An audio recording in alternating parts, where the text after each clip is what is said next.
Hello, welcome to Live Reality Games, here for all your live reality game coverage. Today we're talking about Surviving Reelfoot, Season 9, Bluff Ranch, and with me is Todd. Todd came in 8th place for the most recent season. He was the last Rutherford player standing from that original tribe, and he is here to tell us all about his game. Todd, how are you doing?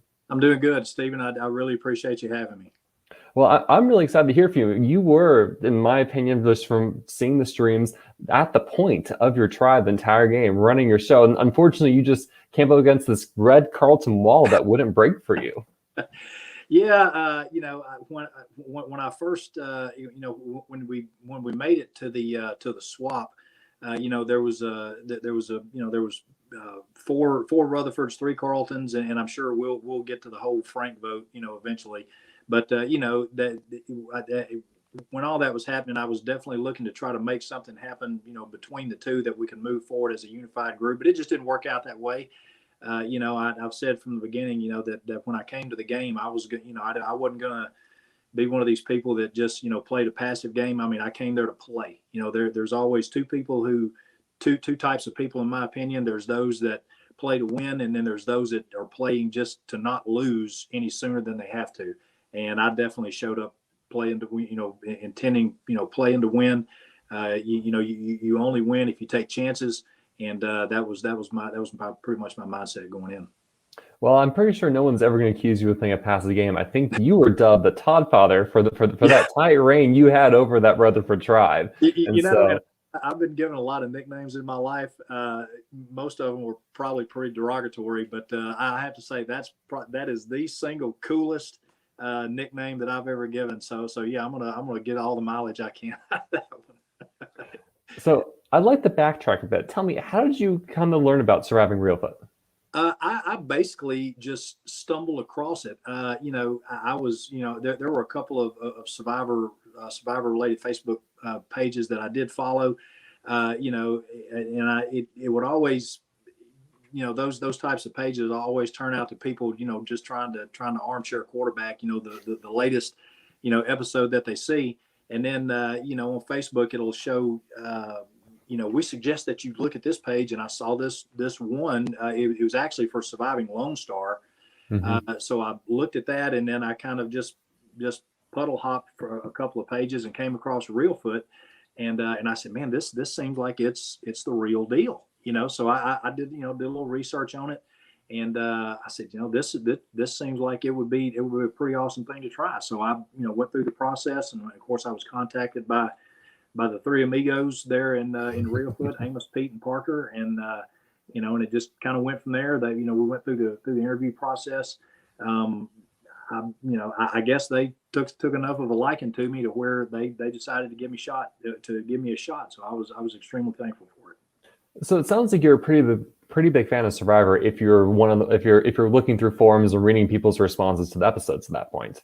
Yeah, I mean, I've been a fan pretty much. I say since season one. I remember clearly when season one was on TV. There was all this talk, and I'm going to age myself here a little bit, but there was all this talk about, man, there's some crazy show. It's like Gilligan's Island, but it's for real, and like there's like real people, and I kept hearing about it, and then I caught the very last episode, the season finale of season one, and I saw that whole episode, and I was hooked from there, and then of course I've been a rabid viewer ever since season two. So what's generally surprised you? I mean, you've seen the show, but now you've played at least a abbreviated game, a 7-day game. What surprised you? What were you not expecting? I'll say this, and I know that I've said this at least once, or twice, if not more than that. This is Reelfoot is no cheap dime store imitation. I mean, it's every single thing that a person would see on CBS. You see all of that. Whether you're talking about of course, the challenges aren't as big and flashy, and you don't get to kick it on the beach for 39 days or whatever, but the the aspects of the game that actually the spirit of the game is exactly what you see on TV, exactly the vibe and the feel that you pick up, the spirit of the game that you get from watching CBS. It's there, every single aspect of it. Now, with that being said, there's some things about Reelfoot that I would consider much more difficult than anything any of the people at CBS would have to do. For example, on CBS, they may do one challenge every day and a half, maybe 2 days. There were days that we were doing 4 challenges a day, 4 tribals a day. And, for example, on CBS, apparently the boat will pull right up to their camp. They get in the boat, they take them by boat. They walk a couple of 100 yards to tribal or to the challenge, and that's it. Where our camp was, where the original Rutherford camp was, it was 1 full mile from the camp to the challenge / tribal area. So you walk a mile to the challenge, you walk a mile back, you hang out for 45 minutes, you walk a mile back to tribal, and then you walk a mile back. So that's 4 miles that you walk just for one challenge. And if you run 4 challenges a day, depending on where you are in the game, if it's a team, if it's a tribe competition, or after the merge, if it's individual immunity, you could be walking easily. If you have 3 challenges in a day and 3 tribals, that's 12 miles that you're going to walk in a day. If you have 4 challenges, that's going to be anywhere from 12 to 16 miles that you walk in a day, still just working off of water and a little bite full of rice. So I lost 20 pounds while I was there. Of course, I did pick up a tiny case of salmonella at the very end. I had to go to quick care when I got home. What did you eat? I gave you salmonella. The only thing that, and I'm not trying to throw shade at Stan at all, but the only thing that I can figure is it had to have been something that I ate in the food challenge maybe. No, Balute's healthy. There's nothing bad in that. Oh well, and like I say, I mean, I could have ate a bug in my sleep. I don't know, a bug could have crawled in my mouth. I don't know, but I mean, it was just one more of those aspects of the game that that just added to the totality of the experience. So no regrets, nothing at all, none whatsoever. Shane from the Carlton tribe agrees that Rutherford had to walk a lot more than the Carlton tribe. So, oh, listen, after the swap came and I actually got to go to the Carlton tribe, or to the Carlton camp, man, I would have, that camp was legit. I mean, it was open, it was wide open, it was good breeze flowing through there. It was, plus it was a lot closer. So, but again, it's just one of those things, that there's no way that they can have 2 camps that are going to be perfect and equally distanced and all that. So, it's just one more of those things that I'm glad I got to be part of the not so desirable camp, and then obviously to be able to finish it out in the more desirable place. So it was definitely good. So talk to me about what your approach was coming into the game. How did you envision you to play, and like what strategies were you bringing into the start? Well, as I said, I definitely knew that I was going to play more on the aggressive side. Of course, it's a common thing for me, strictly because of my size. Going into the game, I was 6'2", about 250. People automatically see me as a physical threat, a physical presence, and I knew that was going to be the case. Of course, so I knew I was going to have to try to downplay that as much as possible.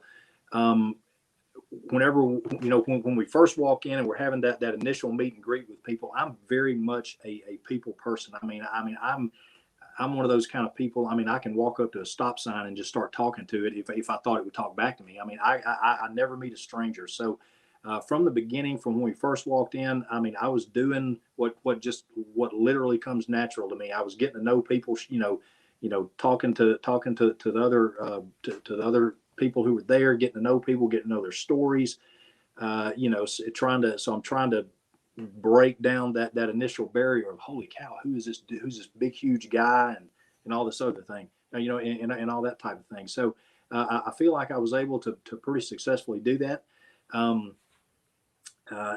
throughout the beginning, or throughout the entirety of the game. Like I say, I knew coming in that I wasn't going to play a passive game, but at the same time, I was going to play aggressive, but I wasn't going to come off like a bully or a dictator. That there's like, it seems like that there's always that token, Russell Hantz Hmm. bully kind of guy. And I knew that, given my size, given my physical appearance, that that could easily be interpreted that way. So I always tried to make it a point to never try to dictate to people, this is what we're going to do. This is how we're going to vote. I always tried to make it, if I was talking to a group of people, make it all inclusive so that everyone felt like that they did have a voice, because I felt like that would be the way to solidify relationships and, build good alliances going forward. So the game begins. Mm-hmm. You get to your Rutherford camp. Approximately how many minutes did it take for you to find that first idol? Oh, wow.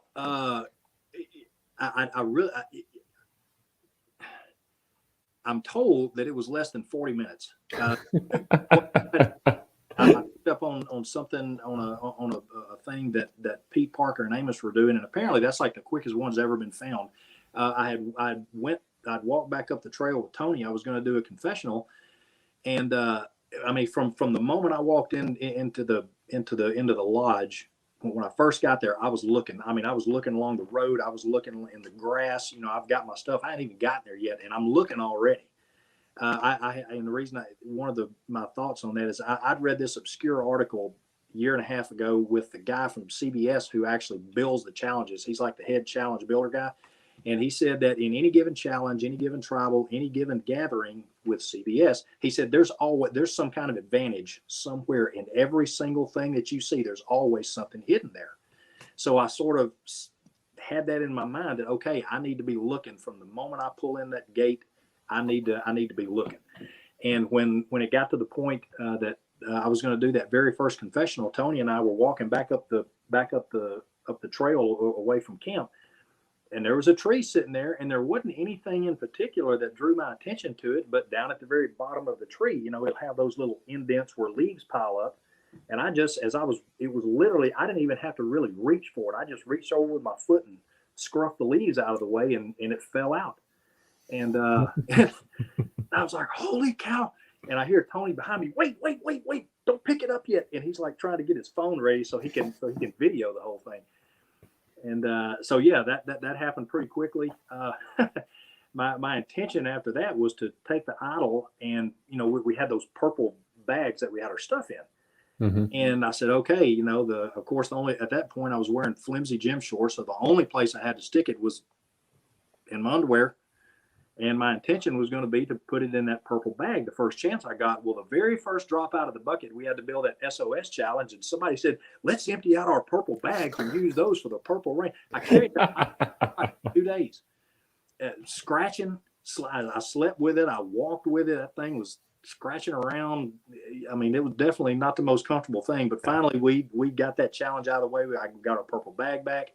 And I was able to get that thing stashed away and out of my underwear.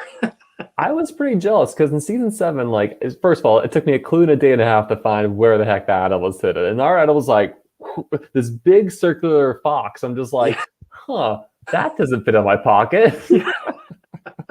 And so if anyone ever dumps at my bag, it would have just been there out in the open. Yeah. So I was looking like, oh, that's so cute. I was like, that's an idol you can hide, and I'm glad you were able to hide it successfully. And it was funny because after the clues to the idol started popping up, of course, I just had to roll with it. Like, they must have hid this thing really good, because we're looking and nobody can find it. So, it was made for good humor. Yeah. Did you tell anyone about the idol? I told absolutely no one. That's Survivor 101. You don't tell a living soul, because sooner or later, when the heat gets turned up and somebody else feels like they're on the first thing they're going to do is throw you under the bus. So I did not tell a living soul, no one. Well, I think that's probably the best philosophy, because I violated that, and that's part of the reason why I went out of my pockets. Yeah. So the game begins. It's 40 minutes in. You have an idol. Walk me through the dynamics of this Rutherford tribe as it evolved over the first couple days. One of the biggest mistake that I made personally is, in the very beginning, everybody's in the cabin, everybody's getting to talk before we even know, who's on which tribes. We're getting to talk and get to know each other and start building, those initial relationships. And then once they actually split us up into tribes, by that point, everybody was getting along great with everybody. The biggest mistake that I made, and I did this, and again, this is Survivor 101, and I blew this. I didn't establish a core alliance within the tribe from the beginning, because I said, well, shoot, everybody's getting along great. We'll just kind of, ride that for as long. And that was a huge mistake, because by the time it got to the point to where the Rutherford tribe started to thin out, by that point, there was very little time, because of the pace of the game. Because we may only have, if we lose a challenge and we get back to camp, there may only be 30 or 40 minutes before you have to go to tribal, and there's people wanting to have sidebar conversations all over the place. You can't. But by then it's too late. And because I didn't have my alliance made already, I found myself scrambling at every single turn. So, that was a big note to self, that, for any future time, for any future Survivor experiences that I may have, no matter how good you get along in the opening moments or in the opening period of time, you have got to have that core alliance in place, or else you're not going to last. At least you won't last past 8th place. That's for sure. So I guess for me, maybe this develops much later in the game, come to the swap. I thought really you, Chris, and Sherry were a strong trio. Was that wasn't something that was early game then? No, it just fell that way because the point came whenever we were just all that we had left. Now again, fortunately, because we all got along as well as we did. There was that positive mojo between us, but that wasn't anything that we engineered or orchestrated. It just sort of fell that way because we were the only 3 left by that point. So who on that original Rutherford tribe were you getting along the best with, or were you kind of saying like, that's a person I want to run deep in the game with? I definitely got along well with Sherry. She and I were, how do I say this without getting ugly comments from her? We were the least young out of everyone there. We were we were just the least youngest out of all. So I definitely think that our mindsets were along the same line. I think there was only a year or two difference between she and I. We got along really good. I actually was getting along well with Carlos, and I think Carlos just got a bad deal, because he was the first one to go to the store, and people immediately descended on him, swearing that he had an idol, he had an advantage, he bought something that he wasn't telling us about, and it immediately put him under this suspicion that never let up. And because we didn't have any initial relationships built, it left him scrambling just to try to find a place to fit in. So when he ended up on Carlton for that short period of time, but he came back to Rutherford, it was just a bad deal for him. And I felt like that, and I feel like if I would have taken more time on the front end to have cultivated that, I definitely think it could have benefited all of us, for sure. Well, because it's even interesting. I'm looking at just the voting chart. Like you and Sherry didn't even vote the same way in some of those early votes, which is interesting to discover. Like she was that person. You're like, this is the one for me. Well, and again, it's and I attribute a lot of that to, because there was so little time in between challenge and tribal to actually coordinate votes. It just wasn't able to work out that way. And again, I'm certainly not disgruntled with that. I think it's just one more aspect of Reelfoot that sets it apart from CBS, because again, in CBS, they give you all the time in the world to have conversations and to work things out. Whereas in Reelfoot, you're on the fly, and you've got to make split second decisions. And can go with your gut a lot more in a lot of ways than, because again, you don't have those wide periods of time to be able to set strategy and talk about it and iron out details. You've got to, like I say, you just have to shoot from the hip a lot more. So Rutherford ends up losing the first two mini challenges, and the Aaron vote seemed like an easy, straightforward vote for the tribe. It was 9-1, or I think even it was 9-1. You even got the person of war voting with you. Right. The next vote, Nikki, that's where it's much more divisive, and you end up being on the right side of the numbers. You keep Carlos, you vote out Nikki. Is there anything you want to talk about those two votes and how they developed? I agree with you as far as Aaron. He definitely struggled a good bit on the first challenge, and I think that was a pretty straightforward vote. As far as Nikki goes, that actually was a huge segue for me that led into the eventual Frank vote, because we were back at camp, and Frank, there was 2 or 3, 4 of us standing there. I don't even really remember, but Frank was like, "Nikki's got to go. Nikki's a threat. Nikki is too smart. She's a threat. She's got to go. She's got to go. She's got to go. Nikki's the one. We got to vote for Nikki." And because of the time constraints, there was, from my perspective, I thought Nikki was a great player. I think if she would have been given the chance, I think she would have done huge things. Mm-hmm. But because of time constraints, I kind of got caught with my pants down, so to speak, and I had no time whatsoever to formulate any kind of alternative, and just found myself ended up just having to go with the flow. It was It would not have been my choice, but again, because of the way it sort of panned out, that was the only real, and I know that sounds kind of like a cop out, but it was the only real thing that I felt I could do in order to make myself get through the next round. So if you had to push for a person to get voted out, if it's not Nikki, if it's not Carlos, at that point, who were you looking to push out? Because like you said, you were kind of, the tribe had been very kumbaya together at that point. Aaron was a unanimous vote out. You didn't really see lines at this point, and you yourself are saying you didn't really have tight alliances for yourself either. I probably at that point, if it had not been Nikki, it probably would have been Jerica. There was a lot to Jerica. I think that the cameras didn't see. Jerica is freakishly intelligent.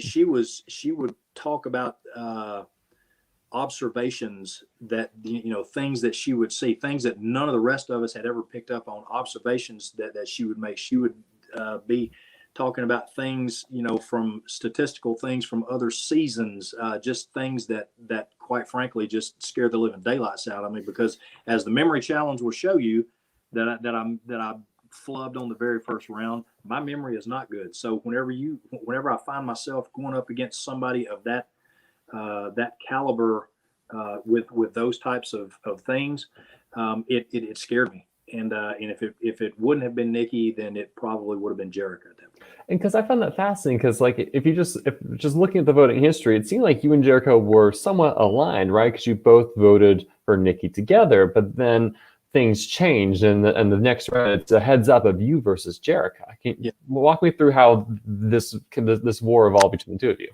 Well, and it's there was never friction between Jerica and I at all. Basically, though, when it went after Nikki was voted out, and then we found ourselves having to go back to tribal again. At that point, I made a bit of a push for Jerica, and there were several of us there talking about it. And I told this to Frank. I said, Frank, look, she's going to need a name. She's going to need a name of who we're all voting for. And I said, as a show of good faith, I said, give her my name. Just give her my name. That way it'll be, it'll be one, everybody for Jerica, one for Todd, cut and dry. And I still have the idol at this point. And so, okay, cool. And so we go to tribal, and it's, one vote Todd, one vote Jerica. And I'm thinking, okay, 2 votes Jerica, 3. And then it's like 2 votes Todd. And then we find ourselves locked at 4-4, I think, something like that. And it was weird because at the same instant that I found myself going, no idol in my pocket, no idol in my pocket.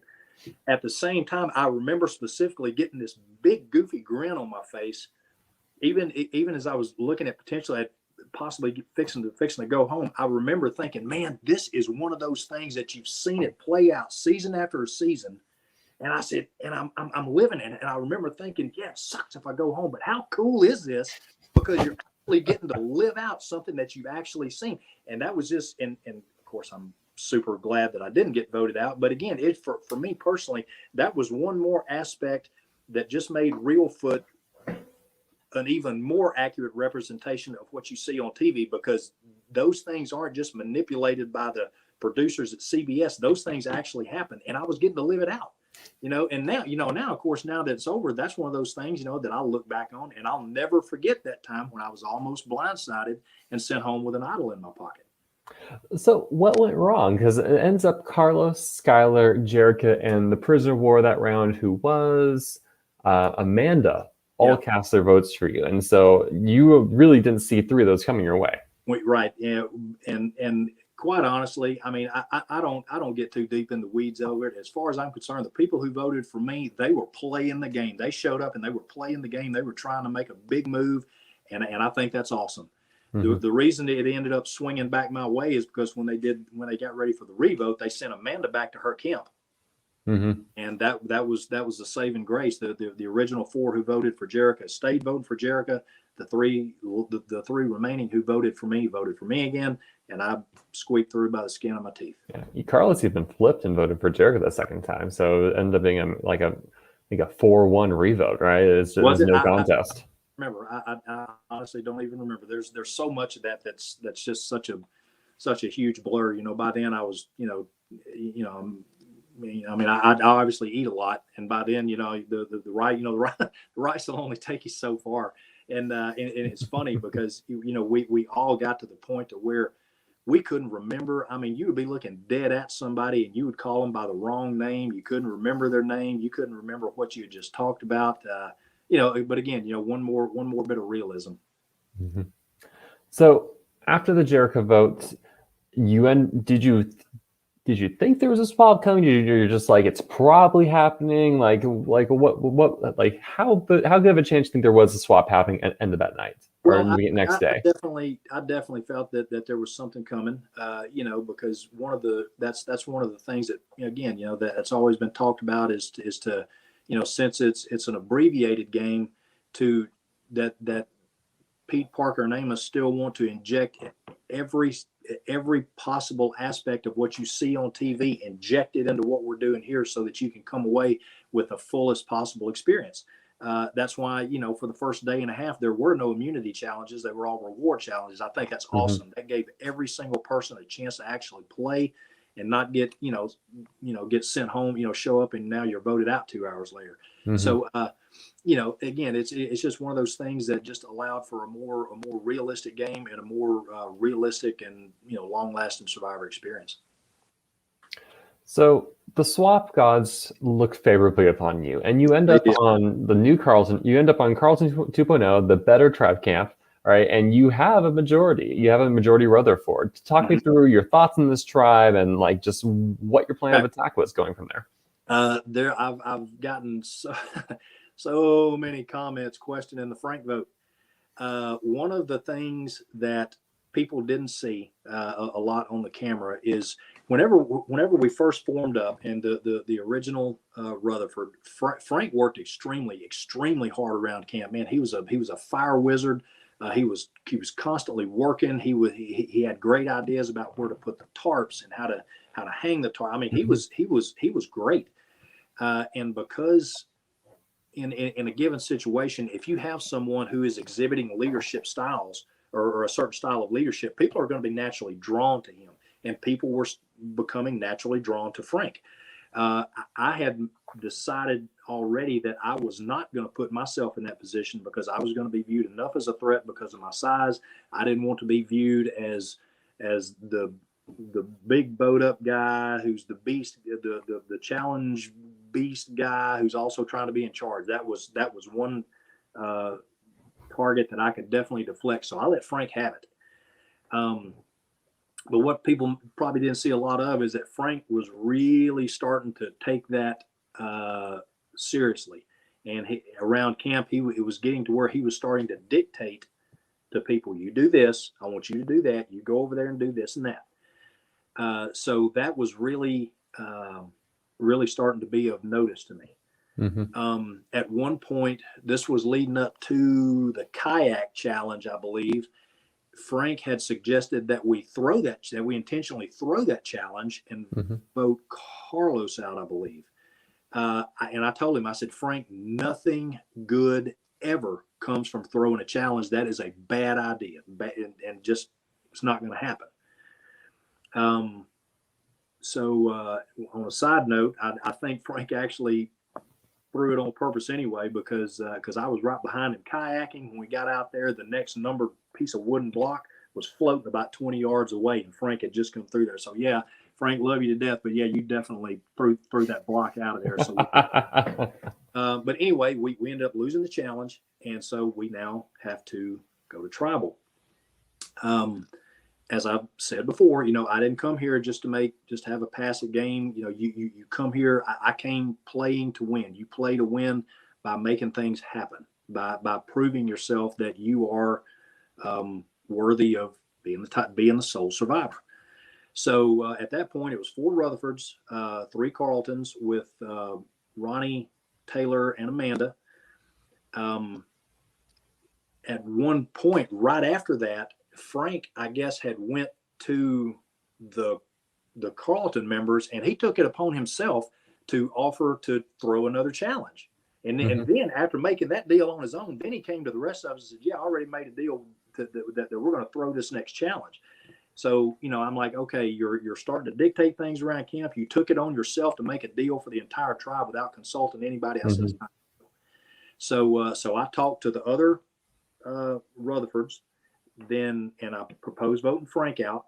I approached the 3 Carltons and said, this is what we want to do. And of course, they were just happy that it wasn't going to be one of them. But both Ronnie and Taylor and eventually Amanda basically said, yes, if y'all vote Frank out, we'll come together as a united 6, a strong 6, and we can move forward as a solid group of 6. They said specifically to me, whoever from here going forward, whoever's name you want to write down, we'll write it down. No questions asked. We're solid. I said, okay. So I'm in my mind, okay, I'm going to cut 1, but I'm going to gain 3. So we moved forward. We voted Frank out. They were extremely grateful. Yes, whoever you want to vote out, just give us a name. We're solid. We're good. The merge comes, and that completely fell apart. They immediately reverted back to Carlton Strong, which, that's the risk that I was taking. That was one of those things. I was swinging for the fence, and it was going to be one of those things that and for me personally, I was either going to be a hero or a zero, depending on how it played out. I said, if it works, then we'll definitely be in a very good spot. If it doesn't work, then going to have to make something else happen. It didn't work. They decided to go back to their old alliance, and this sort of is going to play into what I call what I've come to call the Big 7 vote, which we can talk about that whenever you get ready. But it was one of those things. I took a shot at it. It didn't work. But again, I didn't come here to play soft. So a couple more things about the swap tribe. You are the first prisoner of war of the swap. We haven't really talked about the twists at all. What was your takeaway from the prisoner of war and the surplus store this season? It's definitely something that had never been done. To that end, it gave you a very brief opportunity to see firsthand how the other tribes, if they were really as strong as they would put out to be. Of course, you were only there a very limited amount of time, so there was only so much that you could figure out. I liked it. Didn't have any problems with it at all. I definitely think that having the Survivor store, it definitely shook things up, because it gave people the opportunity for advantages, or to get a little bit extra bite of food if they could swing it. If you wanted to throw your tribe down something really good, apparently, and I didn't see this, but apparently when they showed up with that bucket of chocolate chip cookies that I sent them, At that point, that was like better than Immunity Idol. Because and again, it was one of those things that you got to send them a little love back, and they all thought a little think real good of you. So it was good. I don't know if it's anything that I would necessarily want to make a lasting part. But I mean, it was definitely worth seeing out, paying out for sure. So it surprised me when you visited, you chose not to buy the Advantage. Can you talk a little about that decision process? At that point, I still had the Idol, Mm-hmm. and I didn't. I knew that the numbers were already starting to shrink against. The odds were not in my favor. Going forward, and I didn't want to throw any extra light, any extra negative light or any extra doubt on me because I obviously wanted to hang on to my Idol as long as I could. And I just felt that at that point, if I send the rest of them something good, then it'll just fade the heat for a little bit longer. And it's surprisingly worked out because that was the Mutiny Advantage that Carlos was able to then buy. So it worked in your favor. Did you know Amanda was going to play a double vote against Frank when you voted him out? Was that something that you were aware was going to happen? I don't think I was aware of that. I don't think so. Okay. And so let's see another question. So Carlos is the prisoner of war, which is what are the odds, right? The 1 in 6 or 1 in 7 that he's the prisoner of war, which is great for you all. And then he ends up mutinying to your tribe. Talk about your relationship with Carlos through the swap period. Carlos, I think to the I don't want to say till the time he was voted out, but there was a definite period of time, and in all honesty, I haven't even gone back and looked at all the votes myself. I wish I had that little chart that you have right there. Hold on, I can help you with that. So in the wiki page, I have the voting chart all there. There you go. So I will link that in the chat right now for everyone to see. So you can see the voting table there.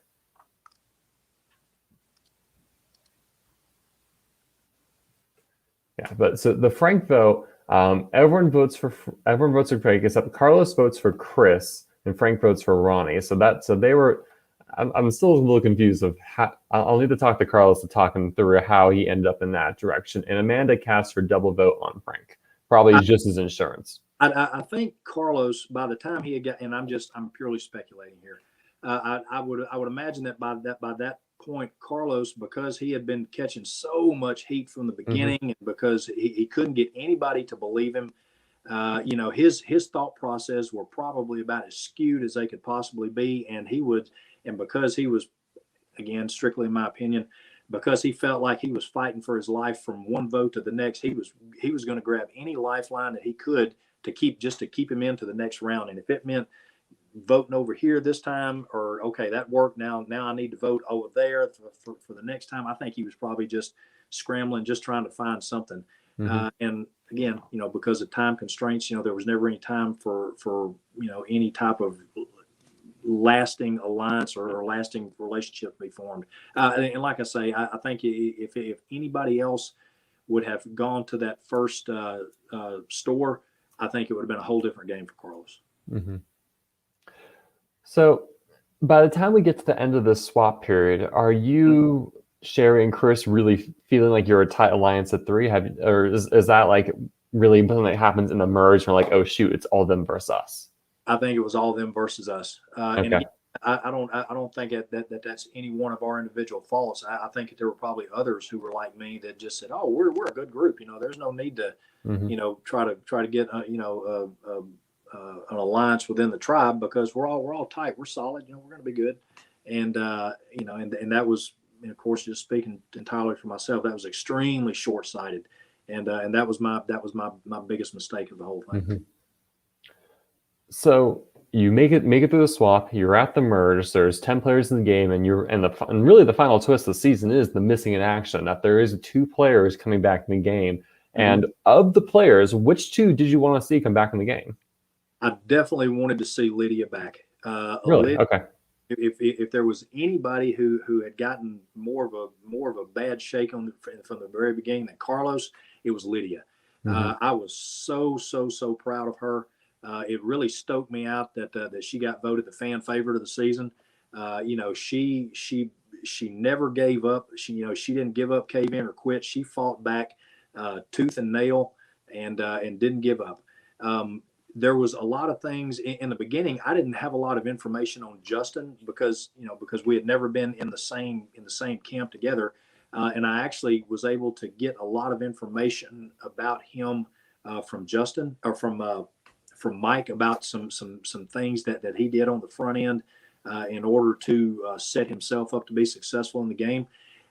If it wouldn't, the other person that I would have loved to see come back in was Nikki, because again, I think Nikki left way too early.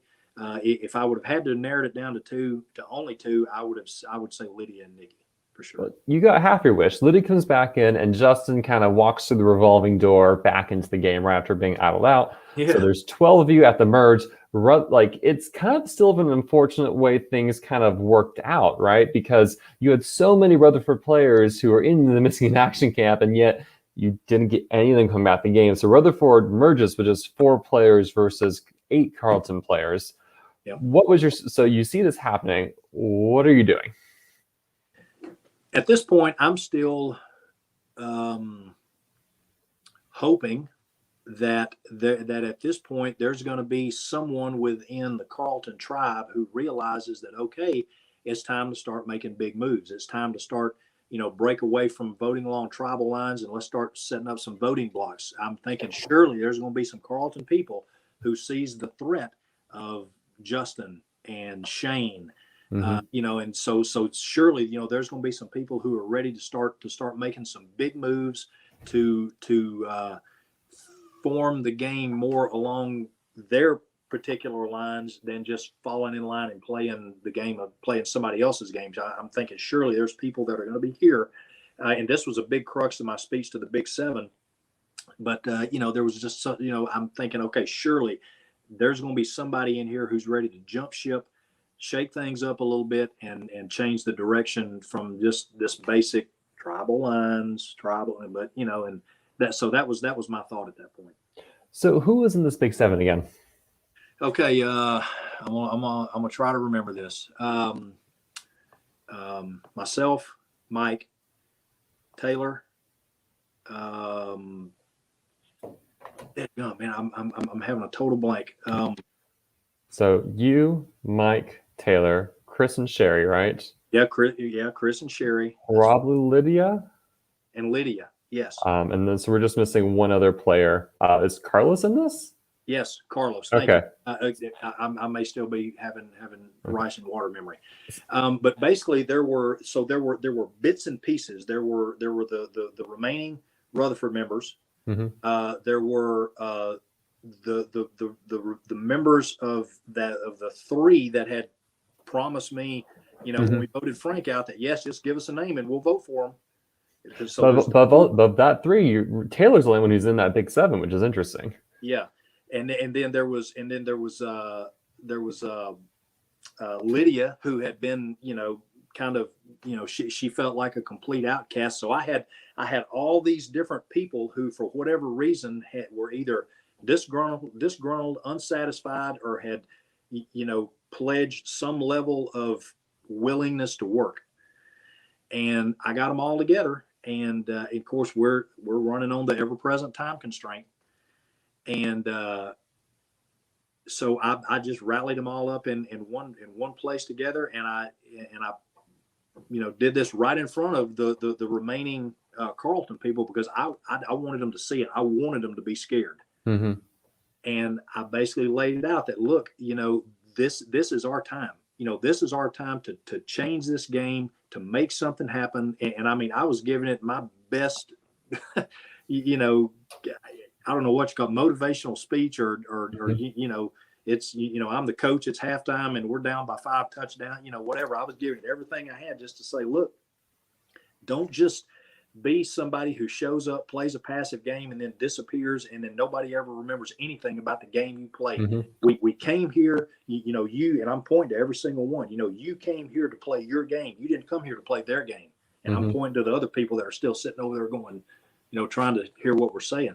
And I just laid it on the line that, okay, we can change this right now, just for this one vote, put whatever you thought behind, just put that behind you, and let's come together for just one vote, make something happen, and then see where we go from there. And I mean, I laid it out there as best as I knew how. Mm-hmm. And there were, I guess, too many people who weren't ready to make that big of a move, because people were wanting to, I need to go talk to so-and-so before I can commit. But after I talk to him, I'm going to need to talk to this other person. Well, what's the other person going to vote? I'm going to have a huge target on my back if I do this, and if you don't walk around with some kind of target on your back at all times, then you're not really playing.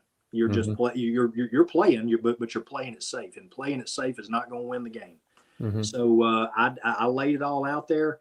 Of course, going into when it was finally time to go to tribal, everybody was like, yeah, okay. Well, and I was putting Ronnie up for a vote.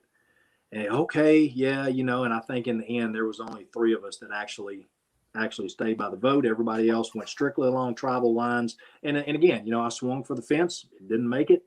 And so I found myself having to scramble for options. Yeah, so it looks like the people who ended up voting Ronnie, Carlos, who's voted out, Lydia, no, hold on, you, Carlos, and Taylor, surprisingly, are the ones who end up voting Ronnie. So you do successfully flip Taylor, and then I think, yeah, and then you have Chris and Lydia. They end up voting Carlos. It's kind of a slaughter of a merge vote for Carlos. Yep. And again, I still stand by the fact that if anybody else would have went to that store first besides Carlos would have a much different outcome. So Rutherford's down to 3. It's the final 11. Chris wins immunity, which is good. At least someone on your tribe's winning immunity. Actually, hold on. We have a Shane question. I'm going to pop up here. So once the Big 7 vote didn't work, why didn't you come to Justin or Shane to talk? Was that something you ever considered? By that point, I pretty much felt that Shane and Justin were pretty much what I'm looking for. I felt that their strategy was solid by that point. I felt that they saw that the path. And let me say this first: I should have, because that was an option that was on the table, and I just didn't do it. Now, with that being said, I believe I felt that at that point that their pathway forward was going to be pretty obvious, to that would keep them both in the game, keep them moving forward. I didn't even think that they would give me the time of day, because I tried to talk to several other people, on the side, sidebar conversations, and I was just getting shut down at every single one of them. I mean, I talked to the girls individually, I talked to the guys individually, I talked to this 2 or that 2, or and I felt like I was just getting shut down left and right, and I just felt like I was out of options. And so you feel the same with Sarah and Amanda? Yeah. All right. Yeah, I because I felt at that time, my my attempt at a revolt, pretty much that at that point, my only option of staying in the game was to win every single immunity challenge going forward. And I felt like that, that was my last hurrah at making anything big happen within that group, because I felt they were just too solid, and there was no crack to be found. So Chris wins immunity. This is the tribal that the idol that no one knows about, though there's some speculation that you might have it, just people guessing. Ends up coming out and being played. Walk me through this tribal council. This is like really the big triumph this season, is you're able to take out one of the Rutherford players. Okay. The idol is when it came, and I forget, and again, forgive me, but I forget, we were at tribal, and at that point I knew that my name was being thrown out quite a bit, and we were getting ready to vote. We were just building up to getting ready to vote, and I'm at that point. Okay, do I hold on to it and potentially get voted out with it in my pocket, or do I play it, and just, hope that this is the time to do it. So what I did instead is I took it out and I put it on, and I was watching, because if all of a sudden, if people would have started having side conversations, whispering in each other's ear, what would appear to be coming up with an I forgot. You did that at the Carlos vote. You took it out, you put it on, and I think you said no one really reacted. So I was like, I don't need to play it. Nobody reacted. Everybody was like, oh yeah, okay, I thought so. But nobody started scrambling, trying to change things up, and that gave me a pretty good assurance that my name was not being written down. Of course, that pretty well solidified what was going to be coming next. For the next tribal. But at that point, I felt very sure that my name was not being written down. And so I just hung on to it, didn't play it. Of course, when we came back for the next tribal, at that point, I had no choice but to play it, because I knew that at a minimum, there would be a vote split going on to ensure that I played it, which of course I had to play it. And that got rid of the idol. So this ends up working in favor, because the vote split ends up being a 4-4-3, 4 on you, Nold, 3 on Sherry, and then 4 for Mike. Why Mike of all the players? Especially because he was one of the players that you were trying to get as part of the Big Seven. Mike was a huge threat, and again, Mike was one of those people that his desire to come and play to win was on par with mine. He was, I think he was better being subtle about it than I was. But Mike was a huge threat. And if it would have been, Mike was one of those people that you would not have wanted to sit at the end with. So hindsight being 2020, was Mike the correct choice? Should you have voted out a different person in the Rutherford tribe to maybe create a better crack to work with? I'm sure that there would have been a feasible option, but because I found myself, in my interpretation, I found myself so much on the outside of every. Thanks, Sarah. Because I found myself on the outside of pretty much every conversation or every conversation dealing with strategy. At that point, I was effectively, people were never rude or hateful to me at all, but they were definitely, if they were going to talk strategy, they were going to wait until I was gone to the bathroom or, something. There was going to be nothing discussed around me. So I was pretty much in the dark at that point. Okay. So Mike has voted out. You've taken out one of the Carlton members. This is where you begin your immunity streak. It's a good streak for you. Not quite as good of a run for your tribe mates. Chris and Sherry voted back to back. But talk me through these immunity challenges, because you said my path to victory is just winning out, and that's all you had. The first one was the paddle and the ball challenge. I'll say this to anybody who was watching: don't be confused about those paddles. Those paddles were not light.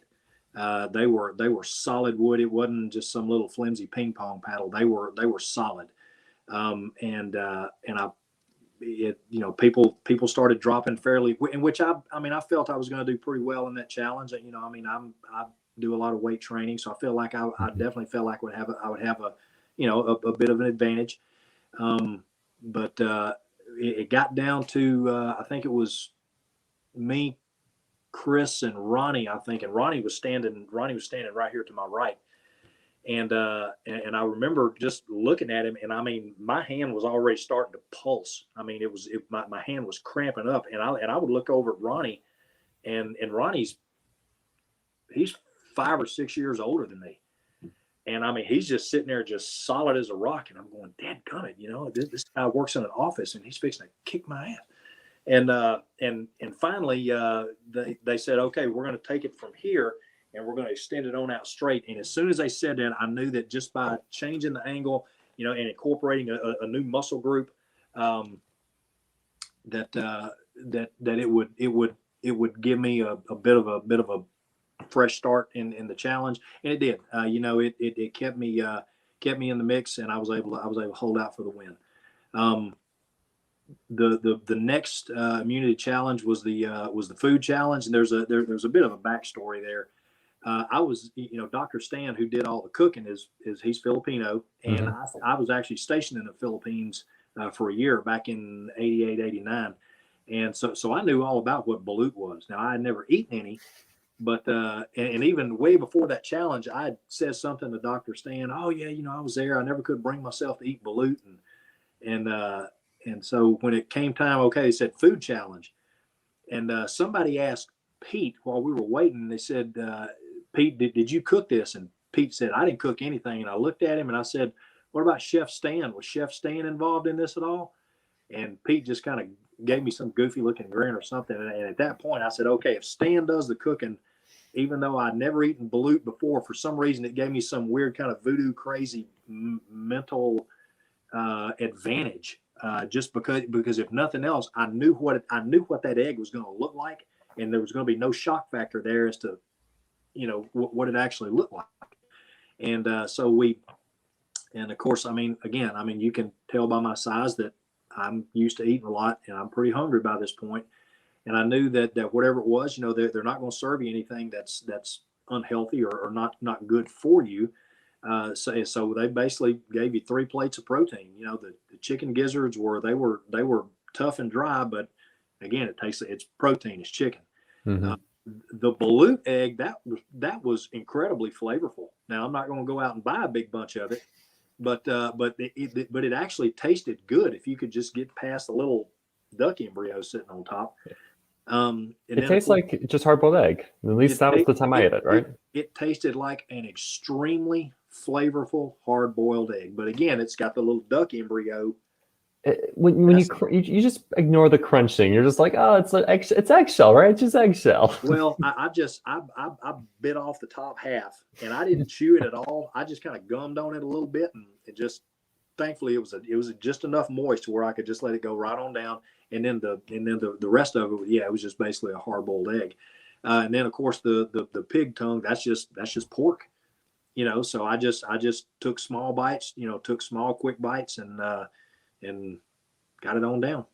If you, of all those 3 items, you had to eat one right now, what would it be? Probably the pig tongue.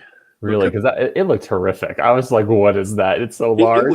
It wasn't. It didn't taste like a shake and bake pork chop, but it was still. It was pork. It was fairly tender, and it wasn't dry, and I was able to wash it, to be able to chew it up and swallow it without, having to dry mouth it,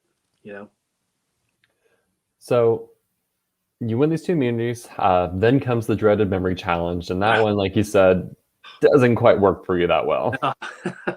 No, and I was hoping that it would, and I think I said this in a confessional, I was hoping it would be like Old Maid, where they flip a card up and then they flip it down, they flip another one, and you have to try to remember where it was. Those I can do fine. And even with the way the game was set up with, the headdress and the monkey and the whatever, all those images on the cube, I was keeping a running tally in my head. And if they would just said, okay, show me those 5 in order, I could have went 1, 2, 3, 4, 5 and done fairly well with it. But they would say, okay, show me the first one. Wait.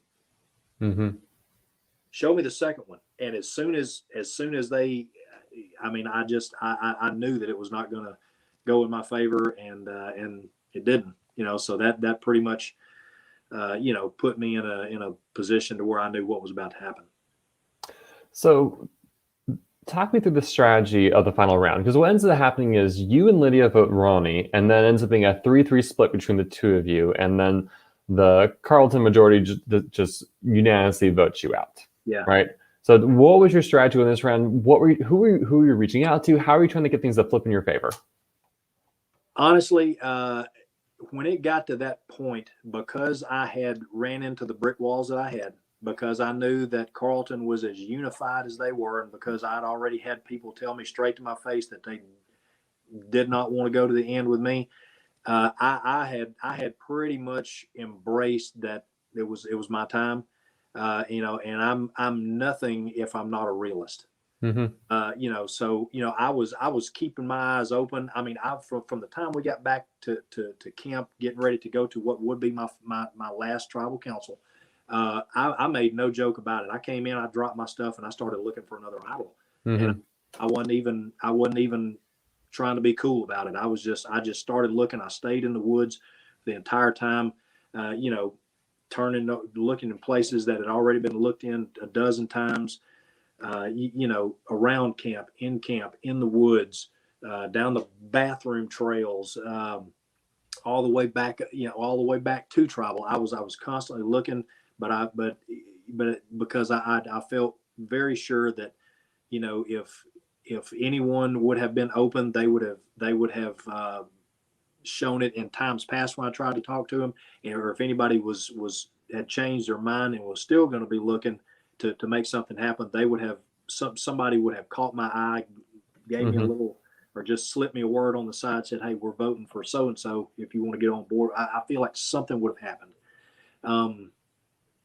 So and at that point, and I want to stop short of saying, I'd already mentally checked out, but the writing on the wall was beyond obvious, so I gave it, one last good hoorah, trying to find an idol on the way out the door, but I knew my time had come. Do you have any regrets that you didn't cast your vote for Lydia? I mean, I know that's the first thing you when you were doing your exit interview, they're like, "Did you know you could have stayed?" And you're like, "Oh, it didn't even pass my mind." Do you have any regrets not casting that vote? Lydia and I, after Chris and Sherry got voted out, and it was just Lydia and I. Lydia and I actually had a bit of a communication disconnect, and I don't want to go into too many details, but we had a bit of a communication disconnect leading up to the time when Chris got voted off. Mm-hmm. And whenever we came back to camp for the last time, getting ready to lead up to the tribal where I got voted out, I'd called Lydia off to the side, and we were able to have just a super quick conversation about this communication disconnect that we had. We were able to make it right between us. And I guess, leading into my final tribal, I felt sure that at a minimum, or that at most Lydia may have one or two votes cast against her, and everything else was coming to me. So I guess my thought was, as far as Lydia goes, Lydia, let's just make one last stand of unity together. Let's go down together. So we both agreed just to vote for Ronnie. And yeah, as that thing started panning out, I was sitting there going, man, ain't that a kick in the head, So yes, I definitely wish I would have kept my wits about me a little bit better, instead of just, almost, like I say, at that point I was kind of almost checked out, and it didn't even occur to me. I will say you and Lydia do share one fun statistic. What is that? You both are tied for the highest number of votes received during your season, and you didn't even get voted out once. That make that happen. Wow. How many votes did I have? 18 to my count. That's right. I knew that. Well, hey, and again, that's just one of those things, I take that, I've always heard it said, the biggest form of flattery is getting blindsided, because that's when they see you as a threat and they got to get you out. So if I got that many votes, I guess I kind of wear that the same way. If people saw 18 votes, you were two different ties. You were not bored this season. Yeah, and that's the thing. And I've talked about this. I talked about it. After the game was over, and I've talked about this. To my wife and to my daughter. When I look back on the entirety of my experience. I initiated a vote on Jerica that worked. I initiated a blindside on Frank that worked. I won 2 individual immunity idols. I found a hidden immunity idol, I guess, in what has been the record time. Got all those votes cast against me, and I still made it as far as I did. Short of winning, I don't think there's any other thing that I could have been a part of or achieved or accomplished as part of this season that I honestly can't think of one thing else that could have made it any better, short of actually winning. So, all in all, I have no regrets at all about the way I played. I just wish that I would have formed that core alliance in the beginning. I guess that's my one regret, is that I didn't form that core alliance in the beginning. So you are now on the jury. When you're first in the jury, there are 7 players left in the game, all original Carlton. I have to imagine Lydia is your number one person you'd like to see at the end, but what were your top 3 looking at? Your top 3 dream final 3 players in the game? Of the ones that were left. Yeah. Or who are you rooting for? Well, let's just put it that way. I definitely saw Justin and Shane there. And if I could have had my dream player, it definitely would have been Lydia. Because again, with all that Lydia had coming against her from the beginning, she never lost her focus. She had some hard times, but again, she never lost her focus, never took her eyes off the prize, and she didn't give up. So at the final tribal council, what led you to vote for Justin over Ronnie? Well, I'll say it this way. There was a big part of, because I said, like I said earlier, there was a lot of Justin's game that I did not see, strictly because we were constantly in different camps. And there was a ton of information that I was able to get from Mike early on. There was about how Justin played his game in the pre-merge, and there was even more information that I was able to get about Justin's game once I got voted out and was able to talk to people, be able to talk freely back at the lodge. And I think while Justin's game may not have been, for lack of a better way to say this, it may not have been as physically evident as mine may have been.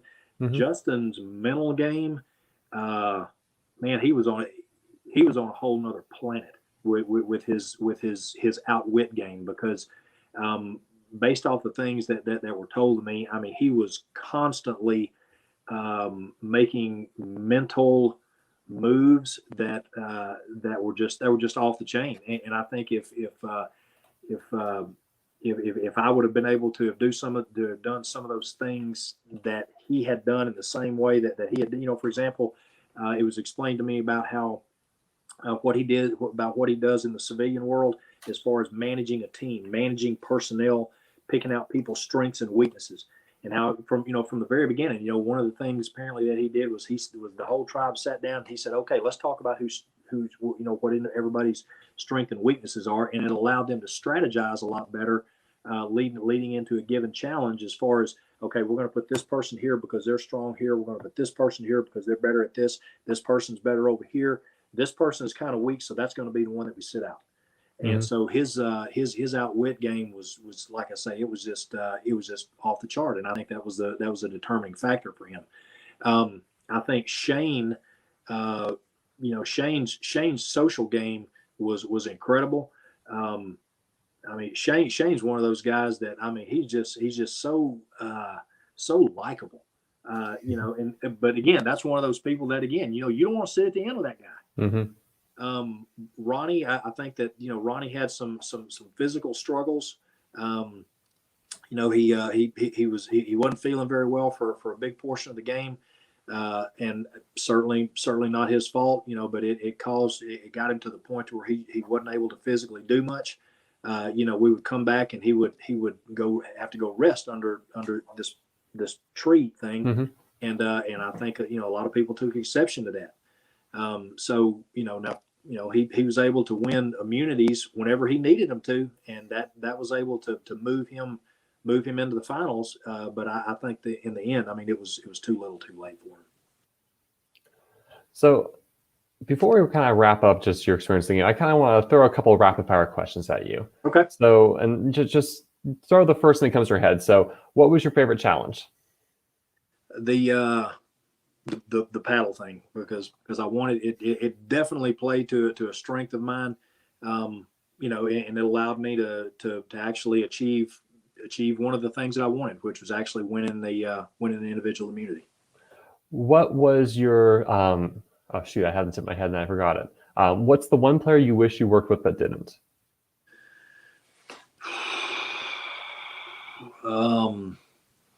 I wish I would have established a relationship with Nikki a lot sooner. I wish I would just have established a relationship with Nikki beyond just what we had in the living room at the beginning. I wish that I would have been able to pick up on the player that she was in time to have formed something so that she and I could have moved forward together. What was your favorite camp life moment that happened? Oh wow, man.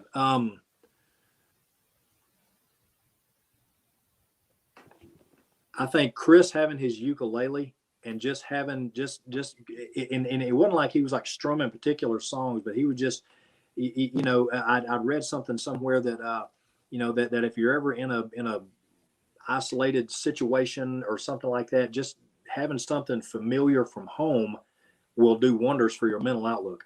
And you know that, and there would come a point every evening whenever we would just be hanging out by the campfire, and Chris would just be in the background, just strumming his ukulele, just real lightly. I think that actually that did wonders for my mental outlook. Now, aside from that, yeah, we were constantly cutting up, laughing, having a great time. You know, of course, building some great friendships. But I definitely like Chris and his ukulele. Who surprised you the most? Taylor did. I've learned early, you know, of course I'll be 55 this year, and I've learned well early in life, you know, that you never underestimate anybody, whether it's mentally, physically, whatever the case may be. But when Taylor went down with her knee the first time, you know, of course we were like, you know, that's not good. You know, whenever they don't just bounce right back up and shake it off, you know, that's never good. But you know, she got back up, she caught her wind, she kept going, and she went down hard the second time. I mean, there was like obvious issues going on there, but she never quit. You know, and I think that if you had to take a person in the entirety of their situation, I would say that if anything, I would say Taylor is the face of this season.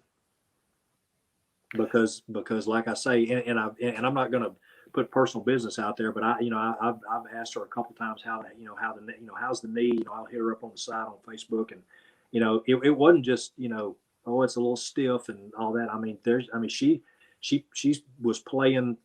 She continued to play through a legitimate injury, and a lot of people would have caved under a whole lot less than that, and she never gave up. Well, Todd, thank you so much for your time, and I loved hearing about the game and everything. Is there anything else that we didn't talk about, or do you want to say, or do you want to encapsulate what this experience was for you? This experience was incredible. You know, and I'll say this to anyone who's ever aspired to play Survivor or to have an experience, you know, something like this. Look at what this thing can offer you, because you know this, you know, again, it's not Fiji, it's not, you know, hanging out on the beach, it's not 39 days and there's not $1 million involved. But if you want to experience what the real deal OG Survivor is like, come to this game. It'll give you every single aspect that you could possibly imagine, and then some. You know, and I use the example of the pace of this game. This game is so much more fast paced than what the version is that you see on TV. And you know, I told at the end, and I don't know if this showed up on the live stream feed or not, but they gave out these awards. They printed out these certificates, and one was like, you know, favorite player. One was another this, another that. Well, I got this one. And of course, it's got the Reelfoot logo on it. It's real cool looking. And the award was most likely, they wrote most likely to play Real Survivor. And I got this award. And I caught Tony off to the side. He was our tribe handler, because he was the one who actually wrote on it with a Sharpie. And I told him, I said, Tony, I said, man, I just got to tell you, quit using the phrase Real Survivor, because this is Real Survivor. You know, and I likened it to, you know, if you go to a casino and you play blackjack, and then you go home and you play blackjack. Different environment, but it's the same game. Mm-hmm. And that's exactly what this is. And I know I said this earlier, and people are probably getting tired of hearing me say it, but this is no cheap dime store imitation. This is the real deal. So if you really want to see, if there's anyone who's taking a fancy to play this, if you want the experience, this is it. I know that they're already taking applications for season 10. So, if you really want to see what the real deal is and see it, see if, because that was one of my things. I wanted to see if I was really as good as what I thought I was. If that's something that a person is looking to find out, if you want to find out if you would be as good at Survivor as you think you would be, come find out, because it'll definitely test you in every conceivable way.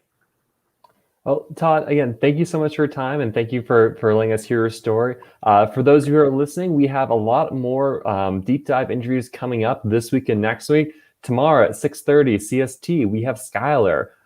Thursday, 6 p.m. CST, we have Sarah. And then on Saturday, 2 p.m. CST, we have Frank. And then Sunday, hold on, I need to scroll. Sunday, we have both Lydia and Carlos at 12 p.m. and 2:30 CST. So get excited. A lot more Surviving Reelfoot content. The season may be over, but we have a lot of stories to get into. And if you're looking for another live reality game to watch and binge on the live feeds, the Survival Challenge 2021, their next season, is starting tomorrow at 6 o'clock. So if you think Todd's right and Reelfoot's too short in time compressed, wait until you see the Survival Challenge, where they give you 5 minutes to strategize after a challenge. Truly crazy. So again, Todd, thank you so much for your time, and thank you everyone for listening, and we'll be back tomorrow. Thanks, Stephen.